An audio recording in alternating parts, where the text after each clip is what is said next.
Etelvina de Alencar não parecia destinada a entrar para a história. Era apenas mais uma jovem, entre tantas outras que chegaram a Manaus no fim do século XIX, vindas do sertão nordestino, tentando recomeçar. Ela trabalhava na roça, ajudava sua mãe, dividia o cotidiano com as suas irmãs. Uma vida simples, feita de rotina, cansaço e, é claro, pequenos intervalos de alegria. Porém, em março de 1901, aquilo que era comum se transformou em algo que atravessaria gerações. Manaus crescia rápido demais. O ciclo da borracha enriquecia poucos e empurrava muitos para as margens da cidade, para lugares como a Colônia Campos Salles. Foi ali que Etelvina se instalou com a família depois de migrar do Ceará, um território de trabalho rural e sobrevivência, onde a cidade encontrava sua base, mas não os seus holofotes. Etelvina era mais uma entre tantas mulheres jovens, migrantes e, claro, pobres, se tornando invisível aos olhos de uma cidade dividida entre luxo e a precariedade. Naquela manhã, o dia começou como qualquer outro. A casa simples, a mata densa ao redor, o caminho que já lhe era familiar. Nada que anunciasse uma mudança, uma distinção, uma ruptura. Mas, nos bastidores dessa rotina já conhecida, algo se desorganizava há meses. Na colônia, todos ali conheciam José. Era um trabalhador rural, calado, retraído. Um homem que carregava muito mais silêncio do que gestos consigo. E claro, como muitos diziam, um tipo de ciúme que não cabia a ele. O noivado entre Etelvina e José não havia sido harmonioso. Ela queria tempo, queria liberdade, queria escolha, queria ser totalmente livre. Ele queria certeza, posse, promessa. E, quando ela rompeu, ele não aceitou mesmo. Vizinhos contavam que José rondava a casa de Etelvina. Outros diziam que ele interrogava demais quem passava, seus pais, suas irmãs. Alguns afirmavam que ele acreditava ter algum direito sobre ela. Uma mentalidade completamente reforçada pela cultura patriarcal daquela época. Infelizmente, José imaginou rivais onde não haviam. Criou inimigos imaginários, uma cena de ciúme completamente desnecessária e que deixou crescer dentro de si uma frustração, um controle e um rancor tenebroso. Nada disso apareceu naquela manhã, quando a Etelvina se despediu da mãe antes de sair. Mãinha, vou ali na venda. Não demoro não, volto antes da tardinha. Vá, minha filha, mas se cuide. Essa mata tem hora que arrepia a gente. Eu sei o caminho, manhã. É só uma andadinha. E essa foi a última vez que elas conversaram. A tarde caiu, a noite também. E com ela veio o silêncio que ninguém queria ouvir. Quando o sol sumiu e ela não chegou, meu coração desceu. Mãe, sente. Eu sabia que estava errado.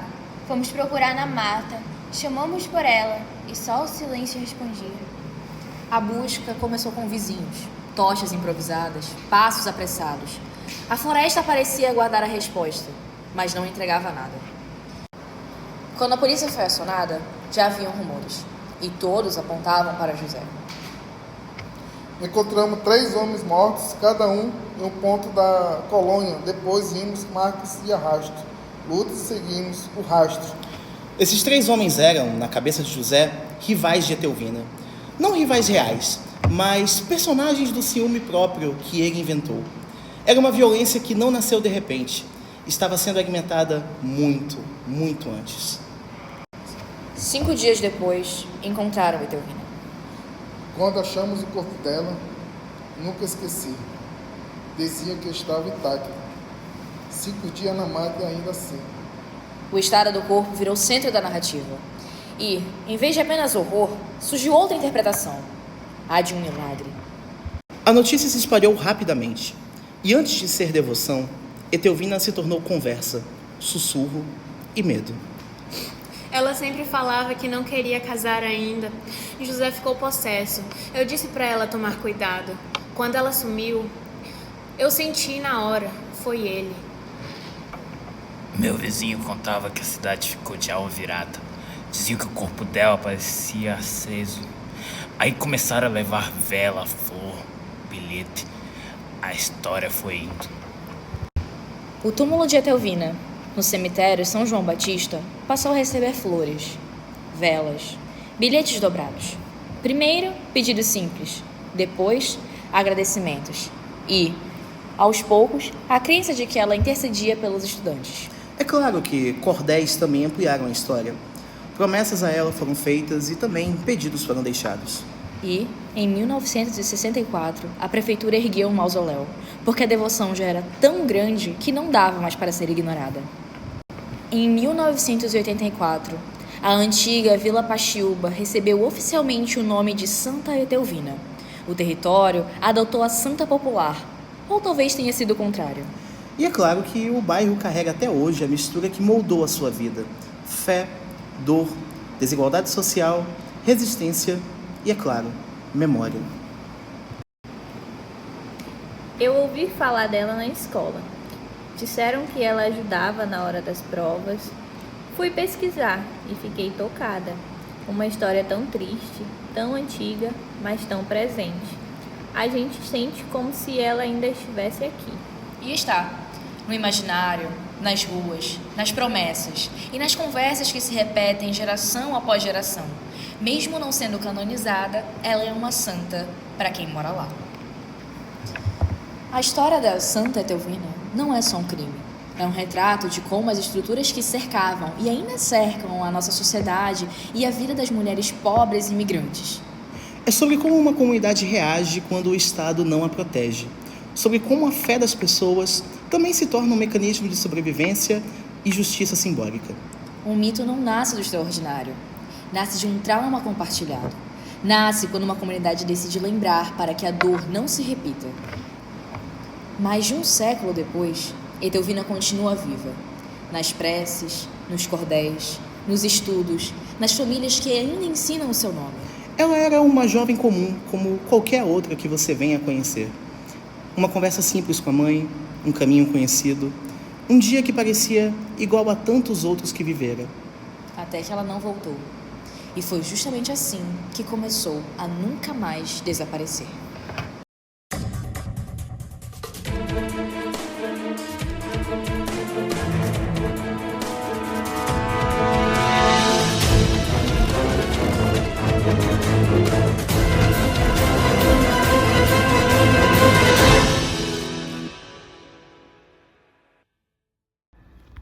Olá, você acabou de ouvir um podcast sobre a Santa Etelvina. Aqui quem fala é a Nicole, eu tenho 23 anos e eu fui a sua narradora número 1. Muito prazer, meus amigos. Eu sou o Ricardo Zima, eu tenho 28 anos e eu fui o seu segundo narrador. Olá, pessoal. Eu me chamo Aline Luiza, tenho 29 anos e interpretei a moradora do bairro atual. Oi, o meu nome é Luna Lopes, eu tenho 18 anos e eu fui a mãe da Santa. Olá, pessoal. Eu sou a Maiara e eu tenho 18 anos e eu fui a Santa. Olá, pessoal. Sou Rafael, tenho 43, eu fui o policial. Olá, eu sou a Maria Luísa, tenho 19 anos e eu interpretei a amiga da época da Santa Etelvina. Bom, o meu primeiro contato com a Etelvina, na realidade, foi no hospital que leva o nome dela. A minha avó, ela era técnica de enfermagem na época e eu passava as madrugadas ao lado dela. E, claro, muitas pessoas falam sobre a Santa Etelvina como se ela fosse realmente uma santa, apesar de ela não ser canonizada. Então, tem gente que fala que já viu ela andando por aí, tem gente que passou na universidade e agradece a ela, gente que deixou bilhetes pedindo conselhos amorosos ou então algum sinal de qual graduação fazer. E também, é claro, toda a história de perseguição de uma mulher que foi morta por conta de um ciúme de uma sociedade completamente patriarcal, machista, e que esperava que mulheres fossem apenas pessoas que não tinham voz e nem sentimento e nem vontade. Então, o fato dela ter dito não para o José meio que foi catalisador para algo que não deveria nunca ter acontecido. Bom, já no meu caso, durante uns bons anos da minha vida, eu achei que Santa Etelvina fosse meramente um nome de um bairro. Só que assim, eu sempre me considerei um sujeito muito curioso e eu entrei meio que numa espiral de curiosidade sobre saber a origem dos nomes dos bairros, ruas e coisas do gênero. É o tipo de coisa que acontece quando você é adolescente e tem um pouco de tempo livre, sabe? Então, tirando coisas óbvias como uma Avenida Brasil ou um bairro Dom Pedro, que, como eu disse, são muito óbvias e tem em quase toda a cidade do Brasil, se não em toda, alguns nomes de ruas assim, de bairros também me levantaram uma certa curiosidade. Quando eu vi Santa Etelvina e eu descobri que não era uma santa oficial da Igreja Católica, eu realmente fiquei curioso e, pesquisando, descobri a história. Isso lá dos idos dos meus 15 anos, por aí. E comecei a ler sobre como essa espiritualidade, como essa experiência atingia muitas pessoas na minha cidade. E me impactou de maneira muito positiva descobrir que não só uma situação tão negativa, um caso tão ruim, que vitimou uma pessoa inocente, é lembrado de maneira tão pura, de uma maneira tão positiva para os dias de hoje, enaltecendo essa pessoa que foi vítima do machismo, que foi vítima de uma violência que ninguém deveria receber e que é lembrada até hoje dessa forma. Essa curiosidade ela se estendeu ao ponto que eu li muitas matérias e ouvi também muitos relatos de pessoas ao meu redor, conversando com meus avós, conversando com os meus pais. E aí eu descobri toda essa situação de levarem cadernos para ela, levarem velas, os estudantes, quando tem provas importantes, pedirem sua intercessão. Então, esse impacto em termos de sociologia, né, já que a gente está falando sobre um trabalho de sociologia do direito, é muito curioso perceber como que o impacto desse crime ele atravessa gerações, ele comoveu toda a sociedade da época e continua comovendo a nossa sociedade até hoje, ao ponto de que não só existe todo um espectro espiritual de interpretação dessa situação, como também o impacto de termos um bairro, de termos inclusive uma cultura de pessoas inseridas ao redor do nome dela. Acho que isso talvez seja a parte mais interessante quando a gente fala sobre um caso criminal da nossa região. Bom, eu não conhecia a história da Santa Etelvina, né? Eu não sou da cidade de Manaus, eu cheguei do interior há pouco tempo, mas ao pesquisar, ao investigar, percebe-se que é uma história antiga, né? Que tem muito respeito, muita tradição, mas que a gente se depara com uma mera, como eu posso dizer, um crime que aconteceu no passado, né, que ainda ocorre hoje atualmente por conta só de uma escolha que pertence ao indivíduo, né, um crime tão bárbaro que, apesar de ter acontecido há anos atrás, né, muito tempo, ainda se ocorre nos dias atuais. Então é uma história linda, né, por trás da religiosidade que muitos acreditam e cativa ainda até hoje indivíduos que buscam conhecer a história. Eu não conhecia a história dela, eu só sabia que tinha um bairro e um hospital com um nome. Fui conhecer agora mesmo, pesquisando para fazer esse trabalho, esse podcast. E é uma história muito triste, que infelizmente ainda é muito atual, porque ainda tem muitos casos de garotas como ela, que saíam de casa, se despediam da mãe e nunca mais voltaram. Ainda acontece e infelizmente também é algo que independe da idade, né? Pode acontecer tanto com uma jovem como ela, quanto uma mulher já nos 30, 40 anos. E é algo muito triste. Tem que, apesar de agora ter mais mudanças, ter mais leis e mais conscientização, ainda é algo que tem que ser mudado. Bom, eu também não conhecia a história, eu sabia do bairro, inclusive quando eu ouvi esse nome pela primeira vez, eu só lembrei, a gente vai falar sobre um bairro, mas eu aprendi mais um pouco sobre a história na prática, vendo o pessoal falando na hora que a gente foi fazer o podcast. Achei muito interessante sobre o que se trata, porque é algo que realmente ainda tem nos dias atuais. E eu acho muito importante a gente saber sobre essa história, né? Pois realmente retrata algo muito delicado, que realmente ainda acontece. Eu tenho familiares que já foram perseguidos, tenho uma que ainda é perseguida por homem, e isso é realmente muito preocupante, porque é como se a mulher não tivesse escolha, poder sobre ela mesma. Quem decide é o cara que ela tá, e a sociedade acha isso certo. Bom, eu também não conhecia a história da Santa Etelvina. No entanto, também não sabia que tinha um hospital aqui em Manaus com o nome dela e nem um bairro. Eu era do interior, então vim pra cá nesse ano e tô fazendo faculdade aqui. No entanto, o que me chocou mais, o que me chamou mais atenção foi por ela ser conhecida por ser muito devota e ser católica. A história dela é marcada pela humildade, pela caridade, pela pureza de coração. E a história dela é preservada pela tradição cristã. Mostra que alguém dedicava sua vida a ajudar os necessitados, visitar os doentes e oferecer conforto a quem sofria. É muito comovente. O coração fica bem apertado quando se diz que uma pessoa dessa foi violentada brutalmente, mesmo que não aparecem vestígios quando encontraram ela na floresta.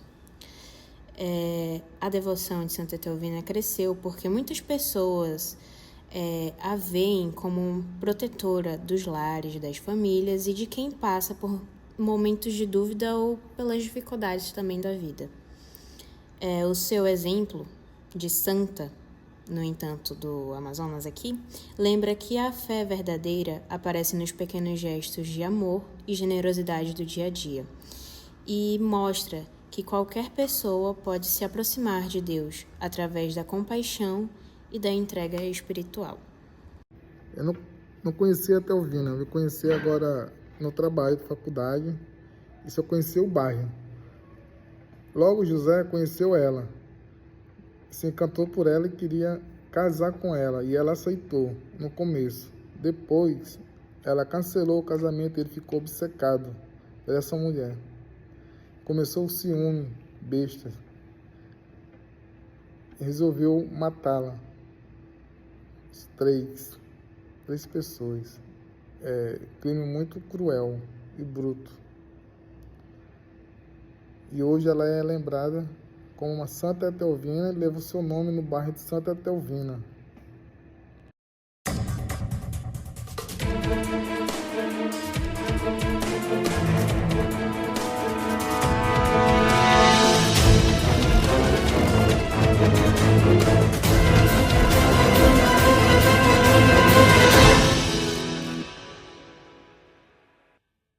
O caso da Santa Etelvina é que ele não é um caso isolado e muito menos um caso que ficou no passado. Ele é um caso que ele perpetua ainda na nossa sociedade.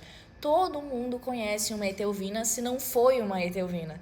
Não que todo mundo tenha morrido, mas que todo mundo já experienciou um cara que era abusivo, um cara que era muito ciumento, um pai que não te deixa sair, um tio que fica muito perto, um ex que tá te perseguindo. Então, todo mundo conhece ou é uma Etelvina, e é por isso que ela foi autocanonizada pela cidade de Manaus, é por isso que ela se tornou um grande nome, porque é um crime hediondo, é um crime que não deveria acontecer com ninguém, mas que ele acontece até os dias de hoje e, infelizmente, não vai deixar de acontecer enquanto a nossa sociedade continuar com a sua ideologia patriarcal machista. Quando nós fomos criados dentro da sociedade eurocêntrica, ela veio com esses conhecimentos, com essa cultura de que o homem está sempre certo, que não se pode dizer não para um homem, que quando você diz não, você está propondo um desafio, que as mulheres não têm autonomia com o seu corpo, com a sua vida,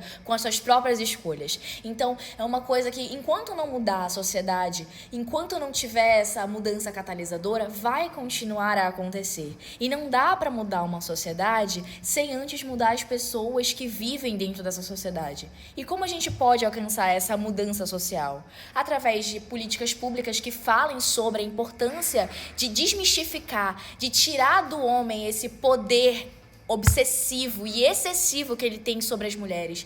Começar a falar realmente o que acontece quando você diz não para um cara errado. De falar para as pessoas que tudo bem você dizer não, que tudo bem você chegar pro cara e falar eu não quero, que tudo bem você fazer um boletim de ocorrência, que tudo bem você seguir o que está escrito na lei. E também falar para os meninos que eles têm que entender que não, que eles não têm força sobre pessoas que não querem que tenham força sobre. Então, enquanto não tiver essa mudança social, a gente vai continuar perpetuando esse tipo de narrativa e etelvinas irão ser vítimas e mais etelvinas ainda serão criadas e onde isso vai parar? Quando para? No cemitério? Com criações de vários bairros com nomes de outras mulheres que foram mortas também por causa disso? De fato, eu posso não conseguir me colocar no lugar de uma mulher nesse sentido, apesar de não conseguir me eximir de sentir-me solidarizado por essa dor e por toda essa situação.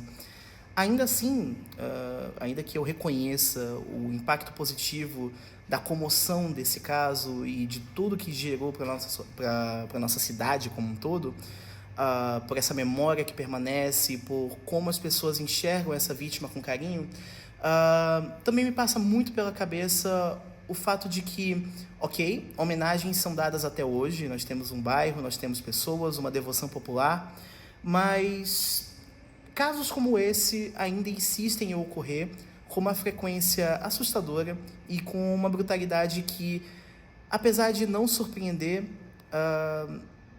acaba se tornando rotineira, e isso é especialmente negativo, considerando toda a dor das vítimas e todo o impacto negativo que isso causa para toda uma sociedade, para todo um gênero, né? Para toda uma categoria de cidadãos que contribuem para essa mesma sociedade e são vitimadas e não são protegidas pela sociedade que ajudam a construir.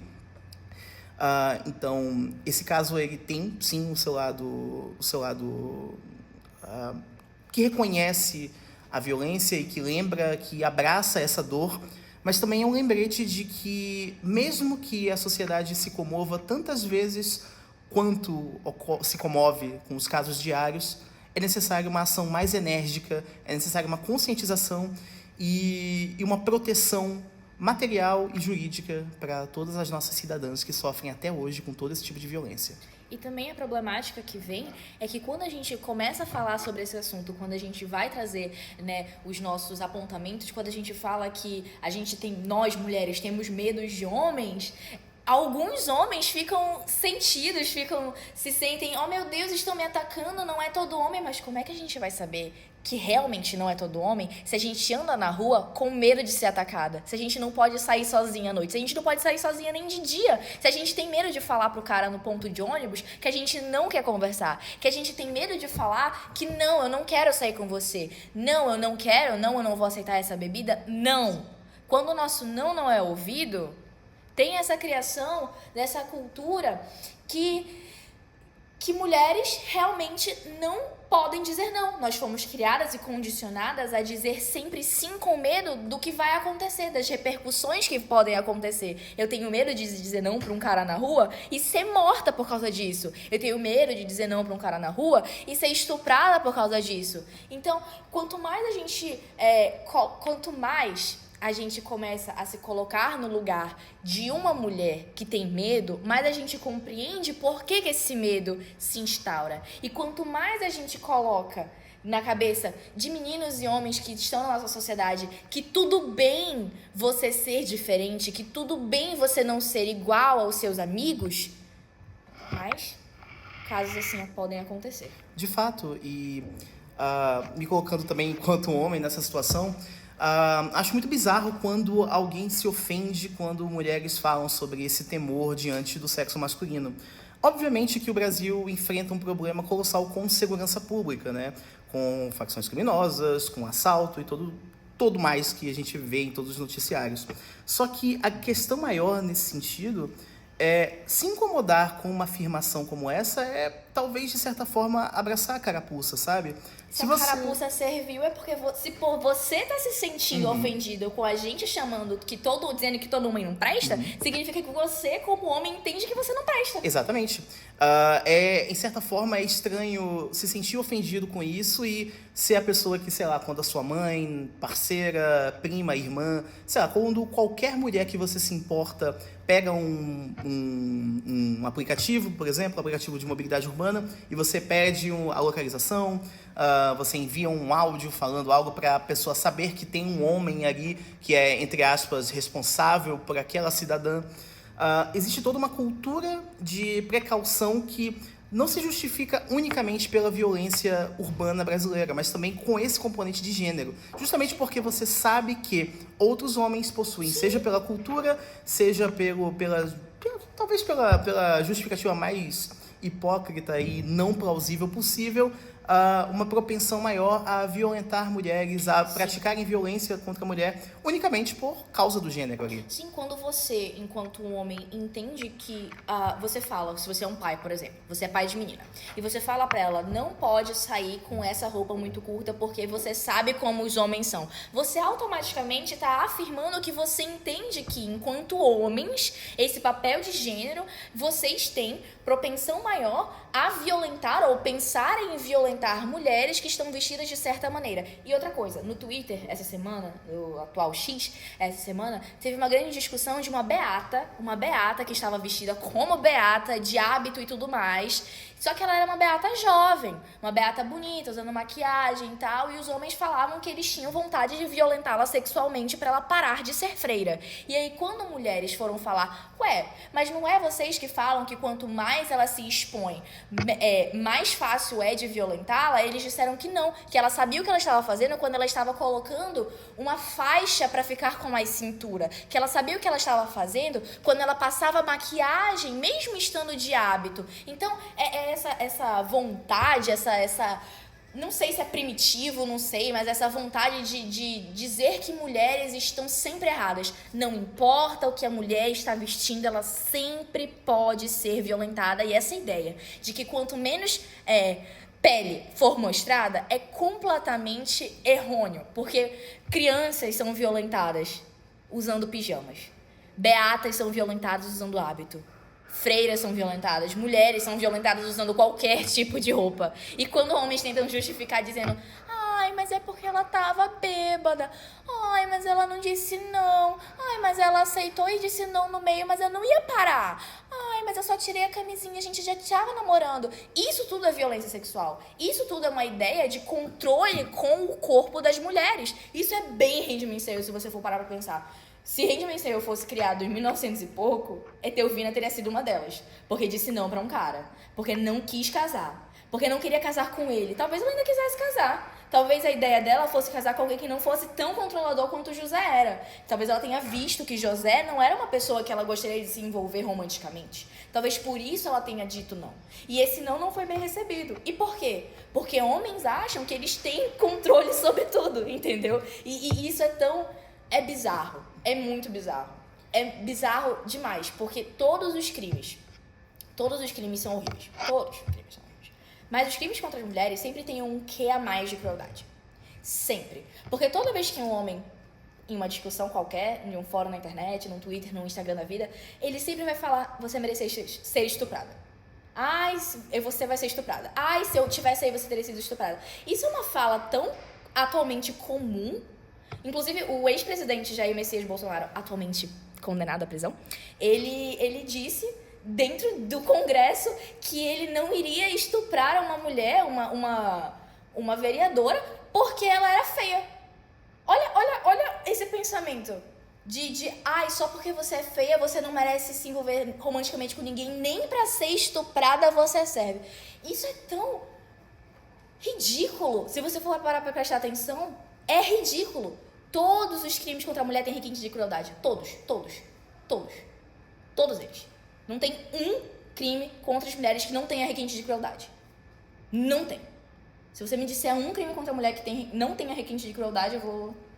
Não sei o que eu vou fazer, mas eu vou bater palmas. Todos os crimes contra as mulheres eles envolvem alguma coisa que tira o poder delas. Sempre. Sempre. E em discussões, você bate na mulher. Em discussões, você grita com a mulher, você tira a voz da mulher. No Twitter ainda, eu estou falando muito do Twitter, mas é por onde realmente acontecem as maiores discussões. Violências contra mulheres no estado puerperal, onde o homem come a comida da mulher como se, sabe? Tipo, a mãe da mulher tinha deixado a comida pra ela pronta, pra quando ela tivesse bebê, ela não tivesse que se preocupar em fazer a comida pra ela, pro bebê e pro marido. E o cara foi lá e comeu a comida toda, porque ele disse que ela merecia trabalhar. Casos que acontecem no TikTok em outros estados, outros países, onde a mulher está com o bebê no colo, amamentando, e o cara fala: mas você não vai arrumar a casa? O que vai ter pra janta? O que você vai fazer pra gente jantar? E ela pergunta: mas por que você não pode me ajudar? E ele fala: porque é seu trabalho como mulher. Isso é feio. Isso é horrível. E é por isso que a gente escolheu falar sobre a Santa Etelvina. Porque é um crime hediondo, é um crime cruel, mas é um crime que ele continua a acontecer. Ele é um crime que nunca deixou de acontecer. Desde os primórdios da sociedade acontecem crimes contra mulheres, onde mulheres são mortas por simplesmente dizer não, por simplesmente negarem alguma coisa que homens acham que é de direito deles. E foi por isso que a gente escolheu a Santa Etelvina, porque ela foi canonizada de uma forma tão pura, tão linda de ver, que teve uma comoção tão grande com um crime tão cruel contra uma pessoa que saiu do sertão do Ceará e veio para Manaus tentar uma vida melhor e trabalhava incessantemente, e ela só queria viver, só queria estudar, só queria ser etelvina, e ela foi morta simplesmente porque ela não quis casar com um cara, e o ciúme doentio dele fez com que ele fizesse coisas horríveis com ela. E é por isso que é importante a gente falar sobre a Santa Etelvina. Não como simplesmente uma santa canonizada pela nossa cidade, mas também como mulher, como pessoa, como ser humano que viveu aqui. É isso.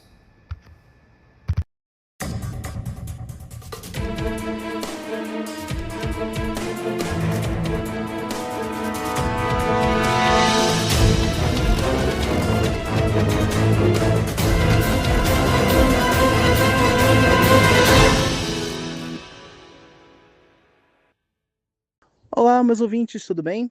Aqui é o Ricardo, o aluno Ricardo, no caso. Hoje é o dia 21 de novembro de 2025.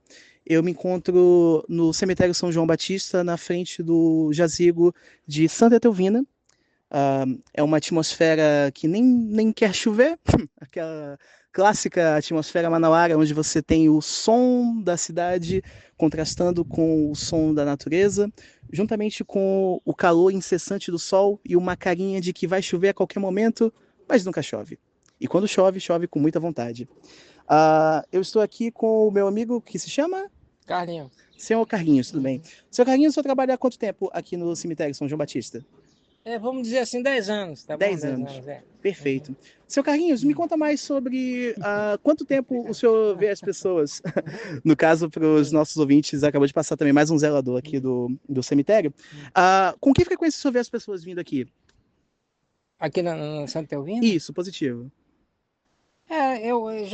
Ela já durante todo esse tempo ela já tá teve mais frequentada, né? Agora esses últimos acho que da pandemia para cá deu uma caída, né? Uhum. E quando eu falei agora, uns momentos anteriores, eu acho que ela é mais visitada no começo do ano, né? Uhum. Entendo. Mas aí, assim, e como eu trabalho aqui, né? Ela tem sido pouco visitada, né? Não sei. Entendo. O que o senhor conhece sobre a história da Santa Etelvina? Rapaz, você... À vontade, fica à vontade. Agora tu me pegou, né? Não, nós temos um livro aí sobre a história dela, né? Eu já ouvi falar, mas... Não, vou ser sincero, agora... Sem problema. Pode até cortar, porque tu me pegou mesmo. Não, sobre a história dela, eu não sei não, né? Mas eu sei que ela é muito frequentada. As pessoas, elas... botam muito fé nela, sim, entendeu? Fazem suas promessas. Tem bastante...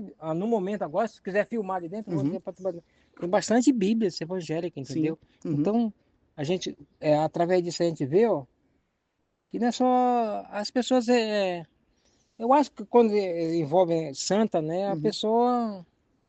É tipo uma religião, a pessoa se apega muito, né? Ela bota a fé na Santa Etelvina, a Santa Etelvina Bota fé nela. Talvez interceda a Deus para... Porque a gente sabe que o que vale mais é a nossa fé, né? Então a pessoa acredita que se fizer, ela vai te responder, né? Então, olha, você vê muitas Bíblias aí, pô, então, pessoas evangélicas também, né? Entendeu? Não é só a pessoa... É porque tem católico, evangélico, mas todos nós servimos no mesmo Deus, né? Então, claro. aí ó, é bonito ver, né? Saber que isso aqui é um lugar que a gente tem que ter reverência, né? Essas coisas, né? É claro. Cada pessoa tem... Cada um de nós temos um problema a resolver, né? Todos nós sabemos, pô. Então, às vezes as pessoas chegam aqui, quando um negócio a dificuldade é maior, você recorre a Deus ou ela, né? As pessoas vêm aqui, ou, vamos supor, para passar de ano, ou tirar uma nota melhor, aí pede uma ajuda, né? Mas claro que, no caso, o aluno, ele vai ter que estudar, porque senão não é só na fé, não vai resolver lá no... Cada um tem que fazer a sua parte, não adianta se não fizer a sua parte, a santa não faz milagre, né? O santo faz milagre, mas tem que fazer a tua parte, né? Exatamente. Então, é isso aí, pô. É bonito saber essa história aí, né? Então, como eu tô te falando, a pessoa vem aqui e faz sua... o que está precisando, porque, né, às vezes, como eu te falei, o aluno está precisando de melhorar no seu currículo, né? E às vezes a pessoa está doente, precisa de uma cura, né? Pô, fez um exame, alguma coisa, rapaz, o médico disse que aqui está difícil, mas a pessoa chega aqui com a fé que ela tem na Santa Teovina, né?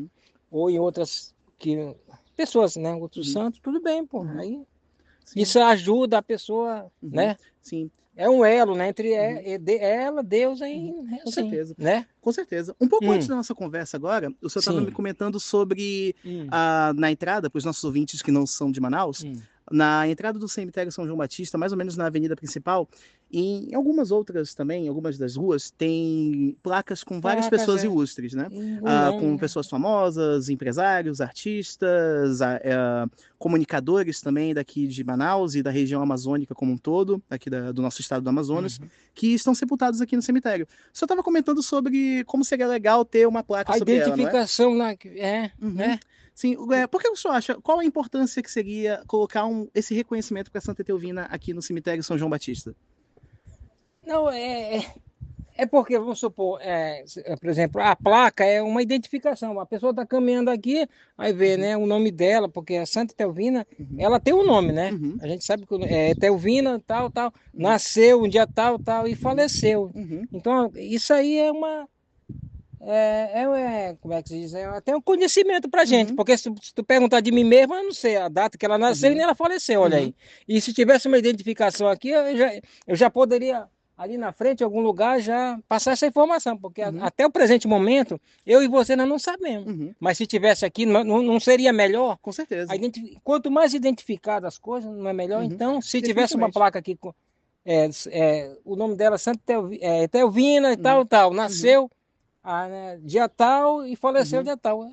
Sim, uma identificação melhor, não é? Seria melhor, né? Mas aí cabe alguém tomar nessa iniciativa, não é verdade, meu colega, né? Com certeza. Seria, pô. Com certeza. O senhor, como uma pessoa que trabalha aqui no cemitério, que tem essa convivência, vê muitas vezes a perda das pessoas, que tipo de mensagem o senhor daria para os nossos ouvintes sobre a importância de se valorizar a vida, sobretudo quando muitas pessoas acabam indo embora em contextos violentos? Em contexto violento? Assim como? Por exemplo, aqui no caso da Santa Teovina, ela era uma jovem, muitos anos atrás, assim, antes do bairro existir, e aí ela se tornou uma padroeira popular dos jovens, justamente porque ela acabou morrendo vítima de um ciúme de um rapaz que era apaixonado por ela, e ela não queria dar seguimento dessa relação com ela. Exato. E aí, por causa desse ciúme doentio, ele vitimou ela e outras pessoas também, que ele acreditavam que fossem rivais dele. E com o passar do tempo, isso comoveu muito a cidade de Manaus lá em 1900 e quebradinhas, ali, bem antigo. Ali na época do papel preto e branco, vamos dizer assim. E devido a isso, ela, com essa comoção, as pessoas vendo que ela era uma jovem, que ela tinha todo um futuro, ela acabou se tornando essa padroeira dos estudantes e ganhou não só a homenagem dela aqui no cemitério, como também o bairro com o nome dela. Ela é muito popular também no bairro Santa Etelvina. Sim, sim, claro. Então, recapitulando então a pergunta. Reformulando a pergunta. O senhor, então, que trabalha aqui no cemitério já há 10 anos, vendo toda a dor das pessoas, vendo também as reflexões que tipo de mensagem sobre a vida o senhor deixa para as pessoas? Sobre a vida? Sobre a vida. Não, Pode ser do jeito que você quiser. Sim. O mais certo é o seguinte, a gente tem que... Como é teu nome, hein? Ricardo. O meu entrevistador, Ricardo. Ricardo, é o seguinte, sobre a vida é o seguinte, a gente tem que viver da melhor maneira possível, né? Como eu te falei agora, da questão das Bíblias aqui dentro, né? Então é assim, poxa, cada ser humano, ele tem alguém para adorar, na verdade. Então acho que a resposta certa é essa aí. Cada ser humano tem uma pessoa para adorar, pô. Tem uma pessoa que adora a Deus, tem outras pessoas que tem outras formas de culto, né? De culto, né? Então é assim, poxa. Então a vida da gente, ela é... Mas aí é como eu estou te falando, cada um de nós tem o seu livre-arbítrio, né? Pô? Todos nós sabemos. Eu vou te ser sincero, Ricardo, né? Todos nós sabemos, pô. Olha, a pior pessoa que tem, pô, por exemplo, o pior marginal, o pior criminoso, ele já foi criança, pô. Então, quando ele era criança, eu tenho certeza, todos nós temos certeza. Eu vou falar isso para... É tipo uma pregação, né? Eu tenho certeza que o pior bandido, o pior traficante, ele já foi criança, pô. Então, quando ele era criança, eu tenho certeza que o pai e a mãe dele não ensinou ele para ser bandido, pô. Ele se tornou isso aí depois que ele foi crescendo, pô. Entendeu? Então, isso, voltando ao livre-arbítrio. Então, todos nós, poxa, Ricardo, todos nós temos nosso... Deus, né, Deus, nosso Pai, ele deixou o livre-arbítrio para cada um de nós, pô. Escolher o que tu quer ser quando tu crescer, pô. Como eu tô te falando, não é verdade? Todo mundo já foi criança um dia, poxa. Então, quando tu era criança, o pai e a mãe do pior traficante, olha, tu tem que ser traficante. Não, ele ensinou a escrever as coisas boas, pô. Aí, quando ele foi crescendo, ele foi pegando as coisas ruins que o mundo existe, as coisas boas e as coisas ruins. Então, ele se apegou, né, nas coisas ruins, pô. Mas ele pode sair daquilo, pô. Né? Você faz as coisas, ninguém bota um revólver na tua cabeça para te fazer as coisas mal, não. Tu faz porque tu quer. Mas só que depois que tu faz uma coisa horrível, né, como acontece, o camarada que matou ela, talvez ele tenha se arrependido, mas na hora ele fez aquilo lá, pô. Né? Então é assim, depois que o cara faz, se arrepende. Isso quer dizer o quê? Que nós temos a consciência, o pior bandido, o pior marginal, ele tem a sua consciência sim, pô. Só que ele não volta mais atrás, pô. Se ele está naquela vida ali, para ele voltar é difícil. Então ele já prefere seguir mesmo. Eu já tô Eu acho que tu já ouviu essa expressão, tem muita gente que já estou perdido mesmo, não tem mais jeito, mas não é, pô. Então, o senhor, talvez a mensagem como o senhor aqui, trabalhando aqui, seria viver a vida da melhor forma. Poxa. Não fazer mal para ninguém. Né, exatamente, como eu estou te falando, a pessoa faz porque quer, poxa. Né? As pessoas, por exemplo, a pessoa que vem aqui procurar uma benção da Santa Etelvina, ela está buscando, ela bota confiança nela, é assim, poxa. Entendo. Mas quem não vem, tudo bem. Né? Claro. Aí, quando nós temos o cruzeiro ali, tem pessoas que fazem o seu culto a outra pessoa. Eu vou ser sincero contigo, tenho o maior respeito quando eu passo. Graças a Deus, Deus sabe disso. Né? Eu não mexo com ninguém, trato bem todo mundo. Então, assim, cada um tem a sua religião. Perfeito. Não é verdade? Com então, certeza. Cada um adora... desculpa de falar, cada um adora o Deus que quer. É claro. Não é verdade? Entendo, essa questão da às vezes a gente olha, né? A gente olha assim, rapaz, o camarada faz tanto, mas é assim, pô, o ser humano ele escolhe. Não, e sobre a vida é maravilhosa, pô, né? Deus deu a vida pra gente, e o livre é melhor ainda o livre-arbítrio, porque tu escolhe o que tu faz, cara. Com certeza. Não é verdade? Tu anda do jeito que tu quer, de cabelo grande, de barbado, do jeito que tu quiser. Exatamente. Não é verdade? Com certeza. Deus não vai, né, do jeito que quer. Então, pô, isso é maravilhoso. Só que às vezes as pessoas fazem as coisas mal, pô, coisa ruim, né? Mas a vida é assim, para fazer o quê, né? Fazer o quê? Novamente, qual é o nome do senhor? Carlinhos. Seu Carlinhos, qual é a sua idade? Rapaz, no momento tem 59 já. 59 anos, 10 anos de cemitério São João Batista.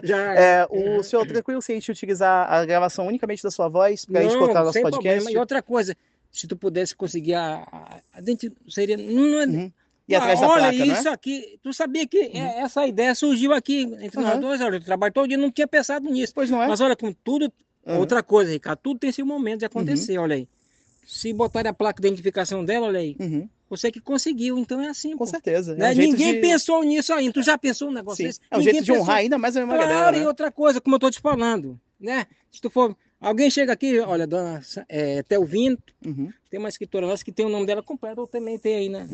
O nome dela completo, todinho, a data do nascimento, nasceu tal, pra gente saber, poxa, você, e a data do falecimento, olha, né? E assim vai. Rapaz, né? Tá ótimo. Seria melhor conseguir essa identificação para colocar aqui. Com certeza. Com os órgãos responsáveis, né?